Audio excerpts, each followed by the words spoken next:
O artigo 6 diz o que vai vedar. Olha, a empresa de mensageria e de redes sociais, ela é obrigada a vedar, ela tem que adotar medidas para vetar o funcionamento, ou vedar o funcionamento de contas inautênticas. Se você não tem identificação, ela tem que ser bloqueada, aquela conta. Até a pessoa tem que se identificar para poder usar a rede. Vedar contas automatizadas não identificadas. Então, é um robô, é uma conta que coloca a publicação de forma automática. Por exemplo, a Prefeitura de Aracaju comprou um software para fazer isso.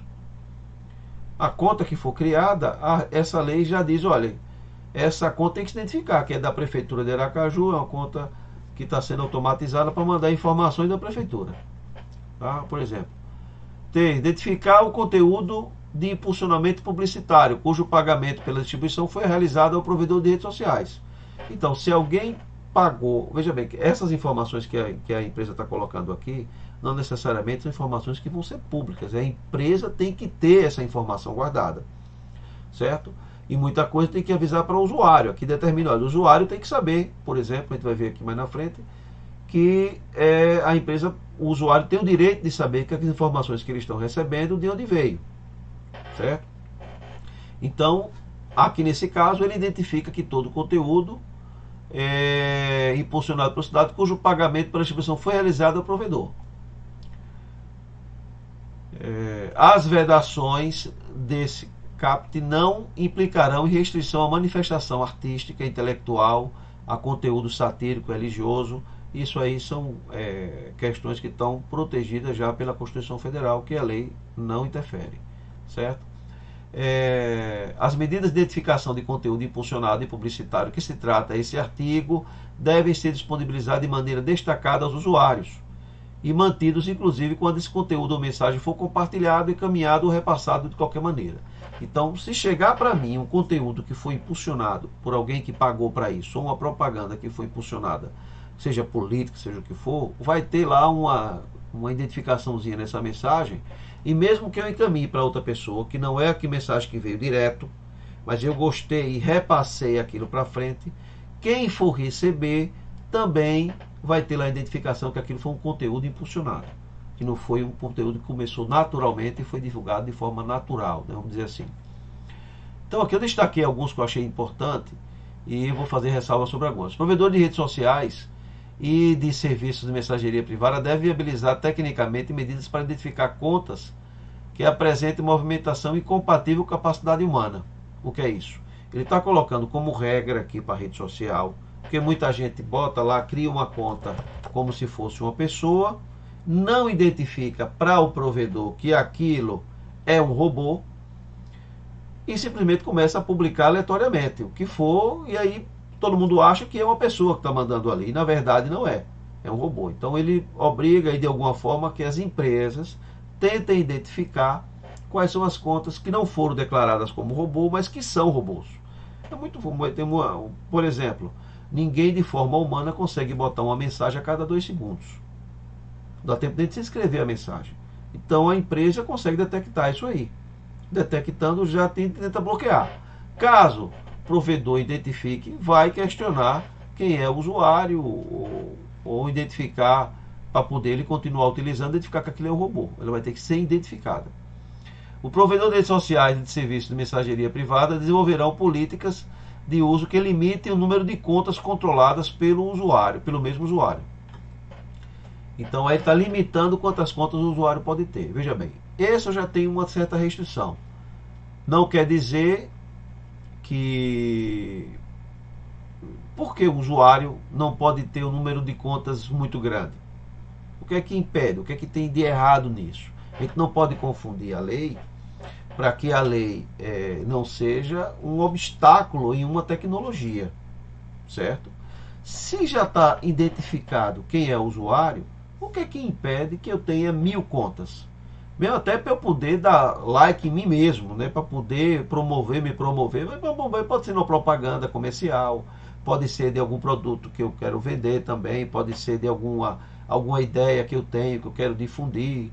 Nada que seja relacionado a fake news. Eu não posso associar, eu não posso limitar o negócio achando que isso aí vai ser uma coisa que vai favorecer só quem faz maldade. Não. A maldade ou o crime tem que ser restringido pela lei para botar na cadeia. Mas não necessariamente eu vou restringir todo mundo. Olha, ninguém pode fazer determinada tarefa porque alguém pode querer usar isso de má fé. A lei não pode ser no inverso, né?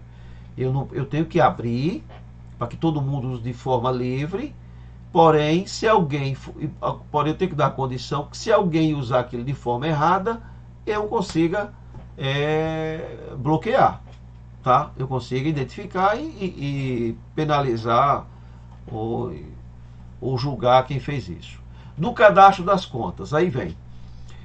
Os provedores de redes sociais e de serviços de mensageria privada poderão requerer aos usuários responsáveis das contas, em caso de denúncia por desrespeito à lei, nos casos de indício de contas automatizadas não identificadas como tal, ou de indícios de contas inautênticas, ou ainda em casos de ordem judicial, que confirme essa identificação. Significa o seguinte: se eu tenho uma conta cadastrada e eu me cadastrei como se fosse autêntica, porque eu tenho muitas contas cadastradas que vai ter que rever todas elas. Mas eu acabei de criar uma conta, não me identifiquei, que daqui para frente, depois que essa lei estiver pronta, isso aí não vai ser mais possível, você vai ter que apresentar algum documento para poder criar a sua conta. Mas as que já foram criadas, se por acaso alguém recebeu uma denúncia, olha, essa conta aqui é um robô, essa conta não é uma conta de verdade, não tem ninguém por trás dela, então a empresa tem o direito de questionar isso ao usuário, inclusive de parar essa conta caso não seja identificada, né?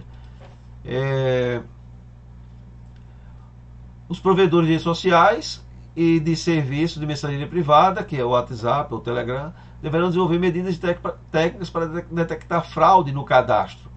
Então, é comum que o bandido tem arte para tudo. Então, inclusive para poder tentar fazer isso, né? Criar conta como se fosse verdadeira para poder burlar.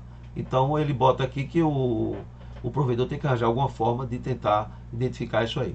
Artigo 8. Os serviços de mensageria privada que ofertem serviços vinculados exclusivamente ao número de celulares ficam obrigados a suspender as contas de usuários que estiverem os contratos reincididos pela operadora de telefonia. Veja bem, o que é isso? É o WhatsApp, né, ou o Telegram. Sua conta está vinculado a um número de telefone. Ele está dizendo o seguinte: se por acaso a pessoa perder contrato com a operadora, ele vai perder aquela conta do WhatsApp. Exceto, ele bota aqui embaixo, se ele vincular essa conta a um novo número. Então ele vai continuar com a identidade disso. Por que essa proteção?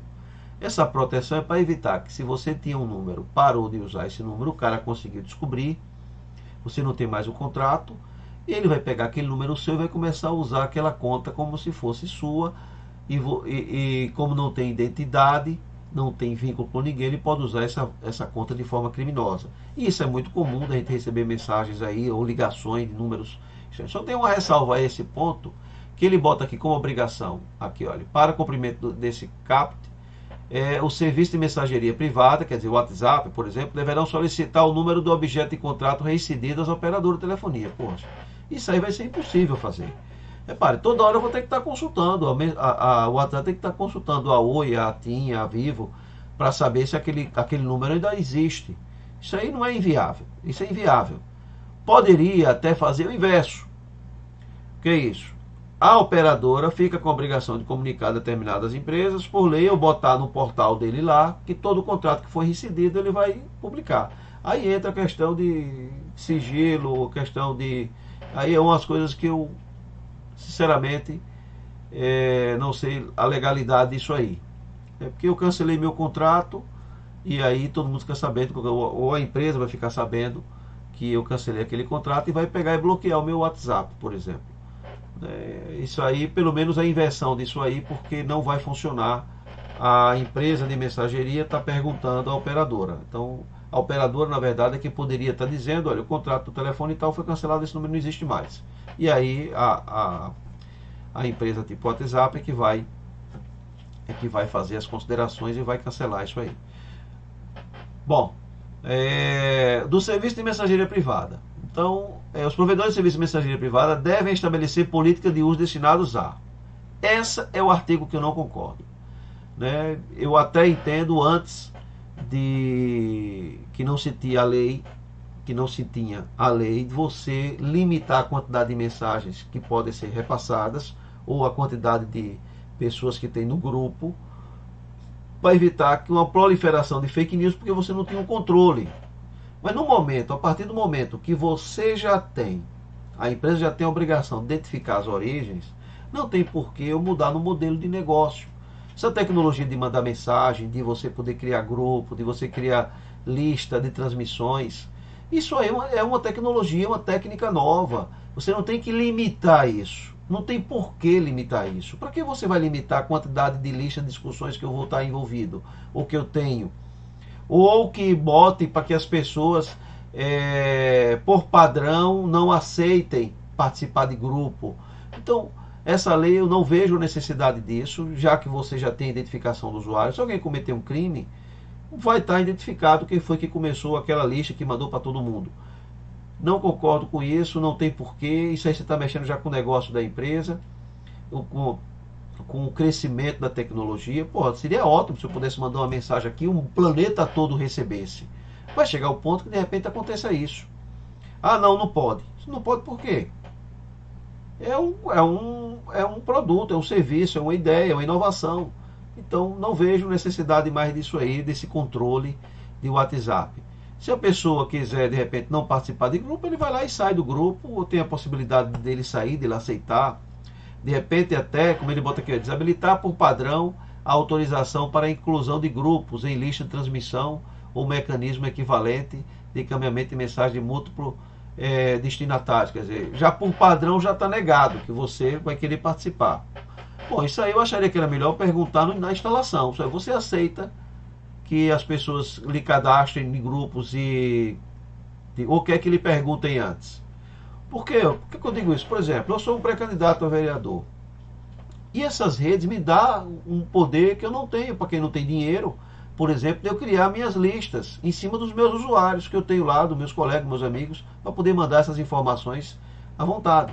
Se eu não tenho, se eu for ter que perguntar de um a um, vai ficar inviável para mim. Ou se eu for mandar de um para um, quando eu for mandar uma mensagem, eu passo meia hora fazendo um vídeo, eu vou passar 2 dias para mandar mensagem para todo mundo.